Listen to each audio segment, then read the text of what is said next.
People out here in Chula, Mississippi are having a hard time getting in and out of their homes. Right now, they're dealing with flooding from Lake Chula. Key example, if you go further back right here past this home, you get past water levels up to knee level. Mississippi State, they're going to travel to the Big Easy and have a spicy matchup against the Louisiana Ragin' Cajuns. Bulldogs are in the Superdome and aim to season up that offense with Tommy Stevens at quarterback.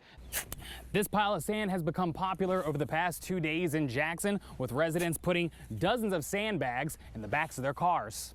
When you think of the Mississippi High School Activities Association, you think of sports that are played on fields such as this one. But MHSAA is now adding an indoor activity with a focus on hand-eye coordination.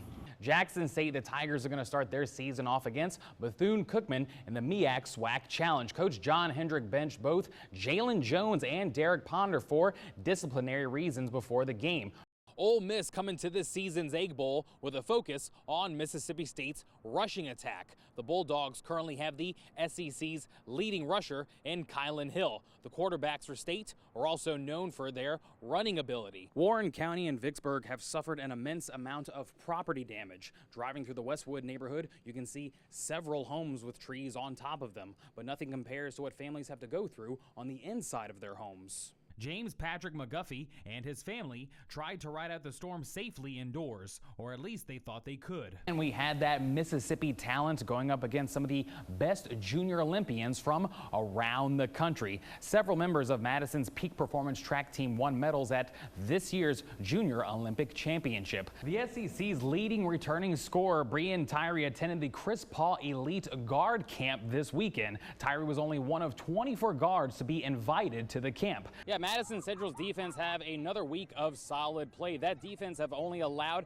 a touchdown on the ground so far this season in the past 2 games. While Jimmy Holiday and that offense, they get it done again once more this week, scoring 4 touchdowns. The Jaguars had a lot of incentive this week to play hard, especially with one of their players collapsing and being hospitalized earlier this week. They played hard for Jack Houston earlier in the game.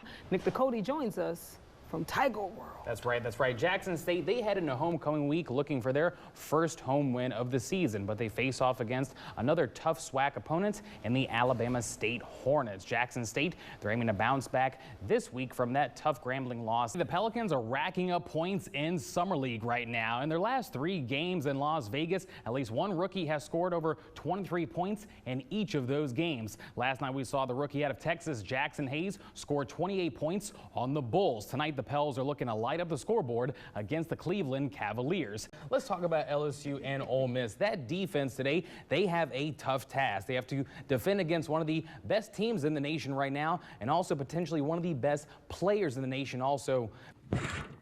The prom season can be hard on parents' bank accounts. A giveaway such as this one can help mom and dad save some cash this time of year. Jackson State, they open up SWAC play this weekend against the Grambling Tigers. The G-men from Louisiana have not yet won a game this season. Head coach Joel Moorhead said today the expectations were high for him in his first year as the Bulldogs head coach. This year, Moorhead is challenging his team to adapt to a different mindset. Instead of focusing on ring sizes and trophies, they're going to focus on approaching how to win in those games. The last time the Bulldogs won an SEC game was in September against Kentucky. Today, the state wrestles against the Razorbacks in Arkansas, and they do it with Tommy Stevens at quarterback. The damage in Smith County can be seen mostly from the road.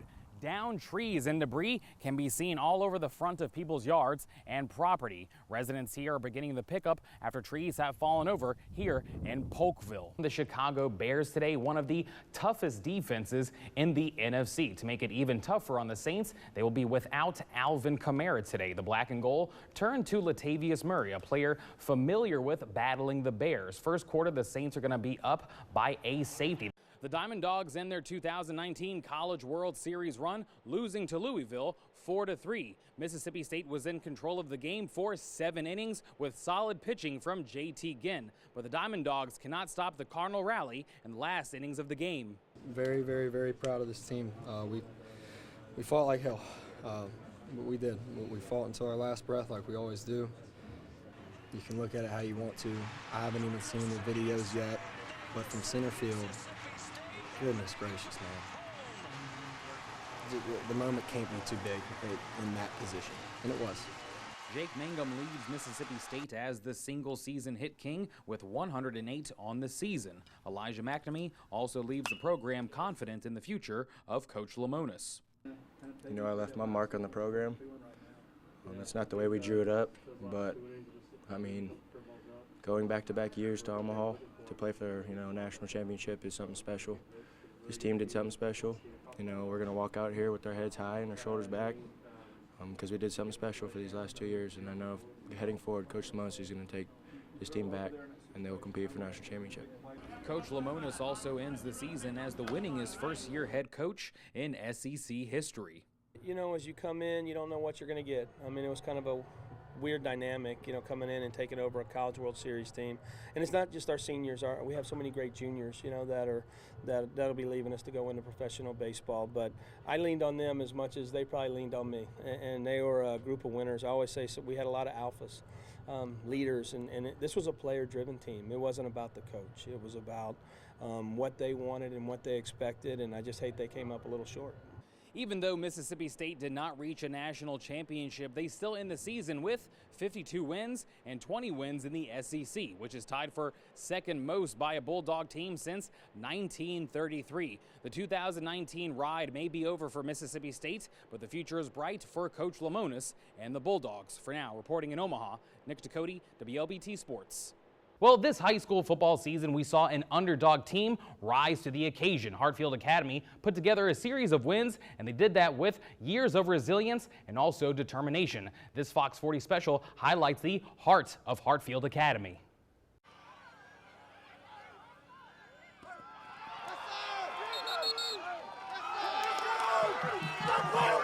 The season is over for the Hawks, but it still began with history being made by the Hartfield football program. Coming into this year, these past years, they've been rough. It hadn't been looking good. Just overall, it's been 3-8 or 3-7, and it's just become habit for the football team. And my class has really emphasized on changing that and trying to change that and change the culture here at Hartfield. So I think that's what makes this team different. Is just we've worked harder together as a team, and I think we know what it takes to win now. I think we want that more than we ever have. They ended the season 8-4 and 4-1 in their district, and they also won their first playoff game in school history. But speaking with alumni and coaches, this year's team is special, a group who've battled through losses and adversity over the years. Matthew has played for the Hawks for 3 years. He and several players are the core of this team. I don't think we've ever won our first game, especially as long as I've been playing. We've never even won our first game. So to start out, 1-0, 2-0, 3-0, and to get to 5-0, that was just great. It felt good.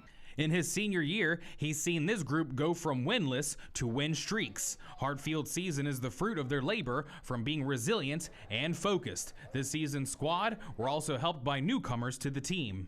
I might be small, but I'm very strong. Throughout everything that I've been through, people say that I'm a strong person. It's not just me being strong. Yeah, not everybody can deal with pain the same way is what I would say. But I took my pain and I made something great out of it. I took my pain and actually tried to make it out. And I want people to know, no matter what you go through, you can make it out as long as you actually put your mind to it. Senior linebacker Warren Fleming, a transfer from Jackson, is another example of Hartfield's heart and resilience. Over the years, he lost both his parents to cancer and is currently being raised by his older brother. This season, he was also sidelined with a shoulder injury, but it's not stopping him from pursuing a chance to play football and college. He says he plans to run track, stay in shape, and walk on to Southern Miss or Mississippi State. I didn't let it stop me because I know there's more that I can do now that I am injured. I can make a stronger comeback. So I plan on coming back 10 times harder after this injury, but while I'm injured, like I said, I'm just going to go and continue to work until I can't work no more. Warren's brother, Kenneth Short II, has currently been the male figure in his life. He and his aunt have been like parents to the young athlete. My main goal is for him to have a positive outset on life, so when he gets out here in the real world by himself, he won't have to experience the things that I experienced without a father figure or without a male figure or without people that was over my back. So he, that's just my main focus, for him to be able to be a successful young man in this world. Coach McPherson says the season is over, but the future is still bright for the Hawks. In Jackson, Nick Ducote, Fox 40 Sports.